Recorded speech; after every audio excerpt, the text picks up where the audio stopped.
नमस्कार। न्यूज उत्तर प्रदेश के पॉडकास्ट खबर दिन भर में आपका स्वागत है। तारीख 25 सितंबर दिन शनिवार। मैं आपके साथ अनुराधा।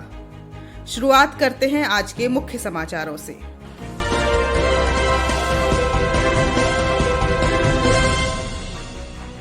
निषाद पार्टी व अपना दल के साथ बीजेपी का गठबंधन, प्रदेश के चुनाव प्रभारी धर्मेंद्र प्रधान ने की घोषणा। महंत नरेंद्र गिरी केस में सीबीआई आज से शुरू करेगी जांच। 20 सदस्यों की टीम पहुंची प्रयागराज। यूपी के कैबिनेट मंत्री ने कहा, योगी सरकार में अल्पसंख्यकों में नए मनोबल चेतना का हुआ संचार। मौलाना कलीम की कुंडली खंगालने में जुटा खुफिया विभाग, स्वजन व रिश्तेदारों से किया जा रहा संपर्क। अयोध्या में काशी की तरह चलेगा क्रूज, पर्यटन मंत्री ने बताया यूपी में टूरिज्म का रोड मैप। ये थे आज के मुख्य समाचार। अब खबरें विस्तार से।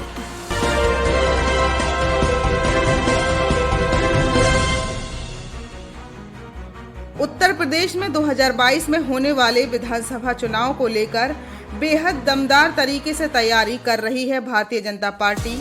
सहयोगी दलों के साथ भी बेहतर तालमेल को लेकर गंभीर है। भाजपा ने शुक्रवार को इसकी घोषणा भी कर दी है।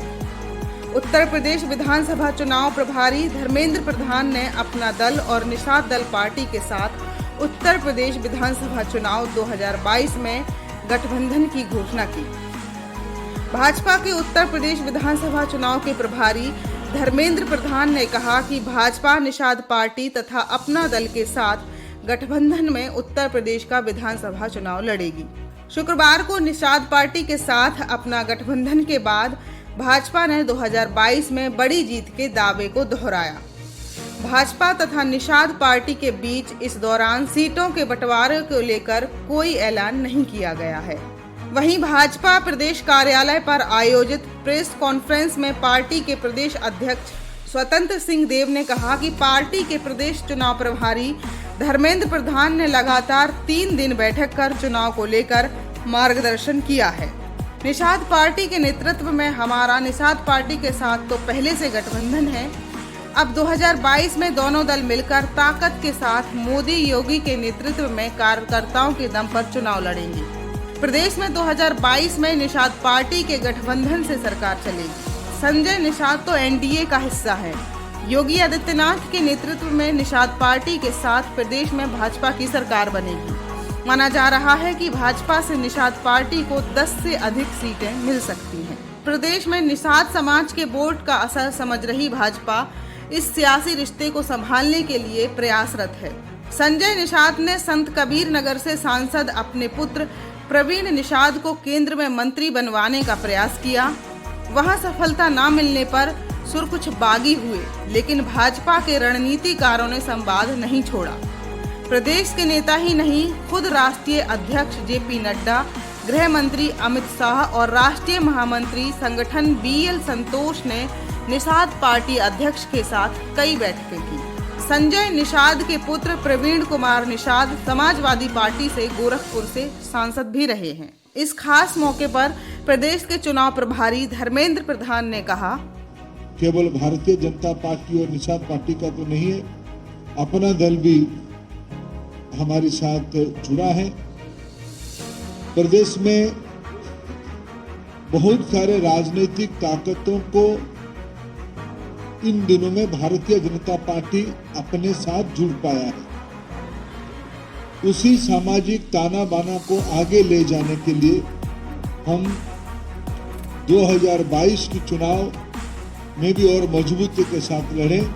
इसकी प्रक्रिया, उसकी एक प्रकार से ब्रशअप का काम हमने शुरू किया है। ऐसे ही एक अच्छी खबर आप लोगों के साथ शेयर करनी थी। उसके अलावा मित्रों, मैं जैसे कहा कि पिछले 3 दिन से प्रदेश में हूं।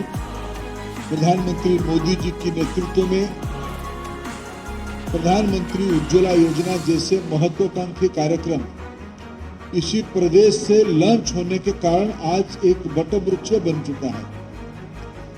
अभी तो हम प्रधानमंत्री उज्ज्वला योजना 2.0 यानी पहला फेज में 8 करोड़ कनेक्शन दिए ही थे और 1 करोड़ और कनेक्शन जिन परिवारों में एलपीजी कनेक्शन नहीं पहुंचा है उनको और पहुंचाने के लिए भी योजना बीते दिन स्वयं प्रधानमंत्री जी ने यूपी से ही उसको शुरू किया है।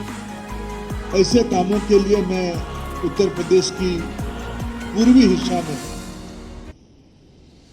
इलाहाबाद प्रयागराज से नीचे गैस पाइपलाइन जाए, गोरखपुर की खाद कारखाना हो वहां तक गैस पाइपलाइन जाए, बनारस शहर के अंदर घर घर में गैस पहुंचे या पूर्वांचल के अन्य जिलाओं में जाए, ऐसे कामों के लिए मैं भी आते रहा हूं।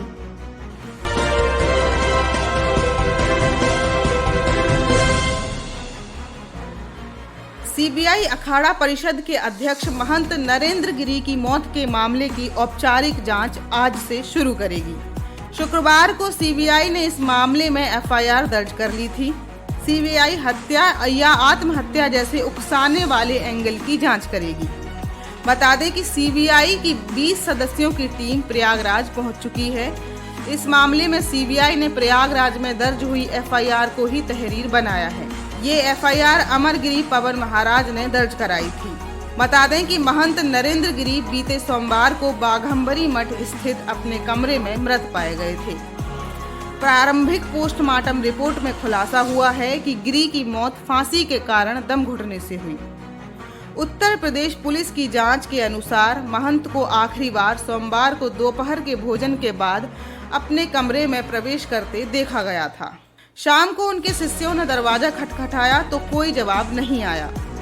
जब उनके शिष्यों ने दरवाजा तोड़ा और कमरे में प्रवेश किया तो उन्होंने नरेंद्र गिरी को छत से लटकता पाया। पुलिस ने महंत के कमरे से कथित सुसाइड नोट भी बरामद किया था। महंत नरेंद्र गिरी को आत्महत्या के लिए उकसाने के आरोप में 3 लोगों आनंद गिरी, आद्या तिवारी और संदीप तिवारी को यूपी पुलिस पहले ही गिरफ्तार कर चुकी है। सीबीआई पता लगाएगी कि महंत की मौत हत्या है या आत्महत्या।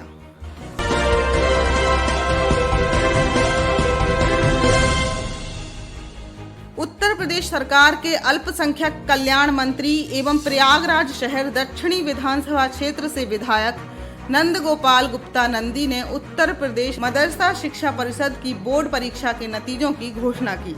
उन्होंने कहा कि योगी सरकार में अल्पसंख्यकों में नए मनोबल, चेतना और विश्वास का संचार हुआ है। उन्होंने सभी विद्यार्थियों को बधाई दी है और उज्जवल भविष्य की कामना की है। यह भी कहा है कि सभी विद्यार्थी पढ़ाई जारी रखें, बेहतर परिणाम लाएं और अपने परिवार, माता पिता, प्रदेश एवं देश का नाम रोशन करें। इस खास मौके पर कैबिनेट मंत्री नंदी आगे क्या बोले, आइए सुनते हैं। अल्पसंख्यक समुदाय के छात्र छात्राओं के सशक्तिकरण की आधार नीति को यथार्थ धरातल पर लाने का कार्य हमारी सरकार निरंतर कर रही है। केंद्र तथा राज्य सरकार द्वारा यह भी लक्ष्य है कि मदरसों में पारंपरिक जो शिक्षा है, जो धार्मिक शिक्षा है, उसके साथ साथ आधुनिक शिक्षा भी पूरे वैज्ञानिक तरीके से दी जाए तथा मदरसों के छात्र छात्राएं मुख्य धारा में शामिल हो जाए। इसी को ध्यान में रख करके सरकार मदरसों में शिक्षा की नई तकनीकी एवं पाठ्यक्रम से जोड़ने का निरंतर प्रयास हमारी सरकार कर रही है। मदरसों में NCERT के पाठ्यक्रम लागू कर उनकी पुस्तकें भी उपलब्ध कराई जा रही हैं। आधुनिक विषयों की शिक्षा को बढ़ावा दिया जा रहा है। मदरसा पोर्टल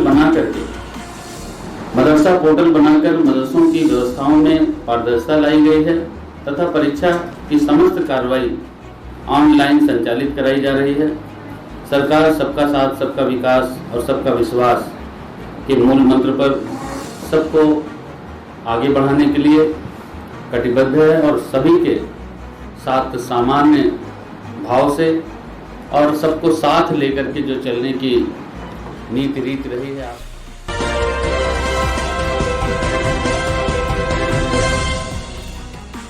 धर्मांतरण के मामले में ATS के हत्थे चढ़े फुलत मदरसा के प्रबंधक मौलाना करीम पर चारों ओर शिकंजा कसता जा रहा है।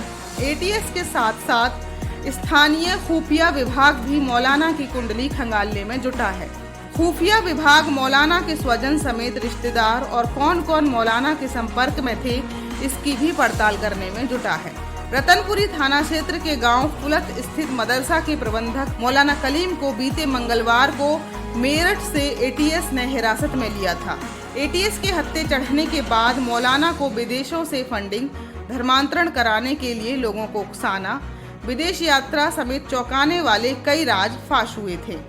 एटीएस ने मौलाना के करीबी इदरीस को भी हिरासत में लेकर पूछताछ शुरू कर दी है। उधर मौलाना के स्वजन और रिश्तेदार भूमिगत हो गए हैं। मौलाना कलीम को एटीएस ने रिमांड पर लिया है। माना जा रहा है कि एटीएस मौलाना को लेकर शीघ्र ही जिले में पहुंच सकती है। उधर एटीएस के साथ साथ स्थानीय खुफिया विभाग भी मौलाना कलीम की कुंडली खंगालने की तह में जाने में जुट गया है। मौलाना के स्वजन, रिश्तेदार, दोस्त, संपत्ति आदि की पड़ताल की जा रही है। हालांकि मौलाना की गिरफ्तारी के बाद अब तक एटीएस ने स्थानीय पुलिस से कोई जानकारी साझा नहीं की है। बावजूद इसके खुफिया विभाग अपने स्तर से छानबीन करने में जुट गया है।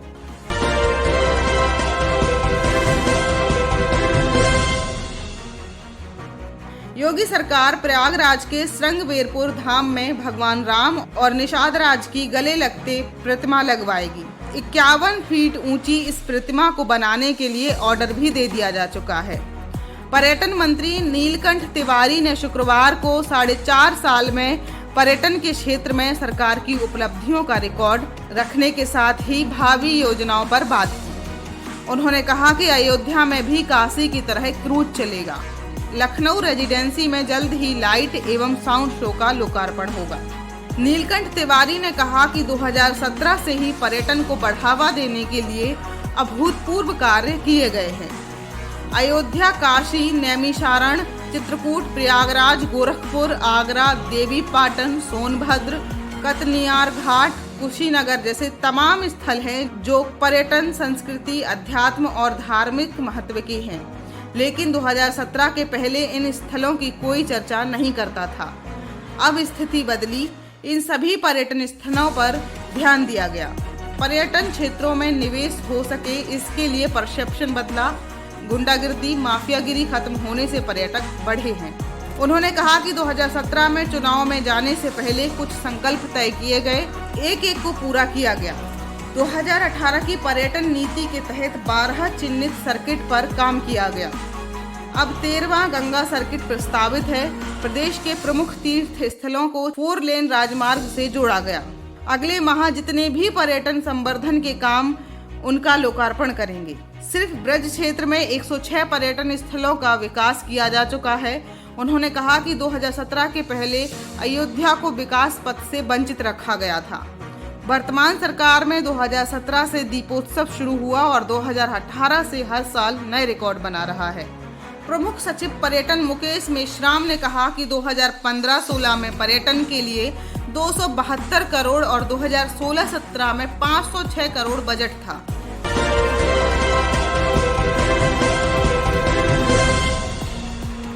खबरों में आज के लिए बस इतना ही।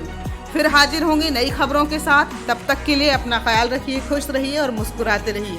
नमस्कार, खुदा हाफिज।